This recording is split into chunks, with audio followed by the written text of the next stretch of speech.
Donc je suis guide au bureau des guides de Saint-Gervais, la compagnie de Saint-Gervais-les-Contamines. Et donc cette année et tous les ans, on a des initiations à ski de randonnée, ça peut être à la demi-journée ou à la journée. Pour une initiation comme on fait aujourd'hui, c'est pas nécessaire d'être très bon skieur, hein. Si les conditions sont favorables, il n'y a pas de souci, on peut découvrir l'activité avec un niveau relativement moyen. C'est un petit peu différent du ski alpin, on découvre aussi d'abord à la descente, ensuite on s'équipe, on voit comment fonctionne le matériel, les fixations qui sont un peu particulières, les chaussures aussi. Les fixations sont particulières parce qu'on a une position montée, une position descente qui correspond au ski alpin, une position montée qui permet d'avoir le talon libre et d'avancer tranquillement. Et sous les skis, on va mettre ce qu'on appelle des pots de phoque, qui sont des pots en synthétique, avec des poils qui nous permettent de monter dans des pentes suffisamment raides. Mais en ce moment, tout est fermé, donc on est sur les pistes mais en haute montagne.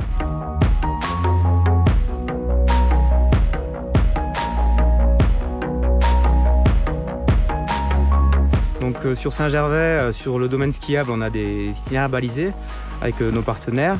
Et donc cette année et tous les ans, on a des initiations à ski de randonnée, ça peut être à la demi-journée ou à la journée. Pour vraiment les personnes débutantes, on a un environnement qui est hyper favorable, donc avec des itinéraires balisés à la montée. On descend en ce moment sur les pistes qui sont fermées avec des conditions de neige extraordinaires.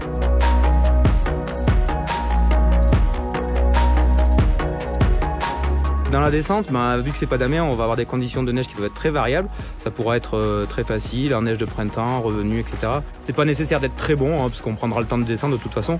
Mais par contre, il faut bien tenir debout, être capable de tourner un petit peu dans toutes les neiges.